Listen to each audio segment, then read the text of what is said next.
വീട്ടിൽ ഒരു കിണർ കുഴിക്കുമ്പോൾ അത് മകരം, കുംഭം, മീനം, മേടം, ഇടവം എന്നീ രാശികളിൽ കുഴിക്കുന്നത് വളരെ നല്ല ഫലം തരുന്നതാണ്. മീനം രാശിയിൽ കുഴിക്കുന്ന കിണർ സർവ സമ്പത്തുകളും വർദ്ധിപ്പിക്കുന്നതിന് കാരണമാകുന്നു.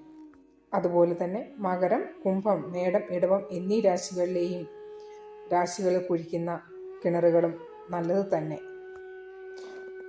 വീടിൻ്റെ വടക്ക് കിഴക്ക് ദിക്കുകളിൽ കിണർ കുഴിക്കാവുന്നതാണ്. തെക്ക് കിഴക്കേ മൂലയിലെ പദം, വടക്കു പടിഞ്ഞാറ് മൂലയിലെ പദം എന്നിവ ഒഴിവാക്കി കിണർ ഉണ്ടാക്കാവുന്നതാണ്.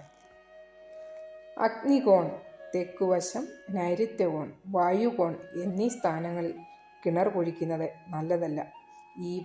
ഈ ഭാഗങ്ങളിൽ, ഈ ദിക്കുകളിൽ കിണർ ഒരിക്കലും കുഴിക്കാതിരിക്കാൻ നോക്കണം. എല്ലാവർക്കും നമസ്കാരം. ഈ വീഡിയോയിലൂടെ നിങ്ങളുടെ വീട്ടിൽ ഒരു കിണർ നിർമ്മിക്കാനുള്ള 10 വാസ്തു ടിപ്പുകളാണ് ഞാൻ പറയാൻ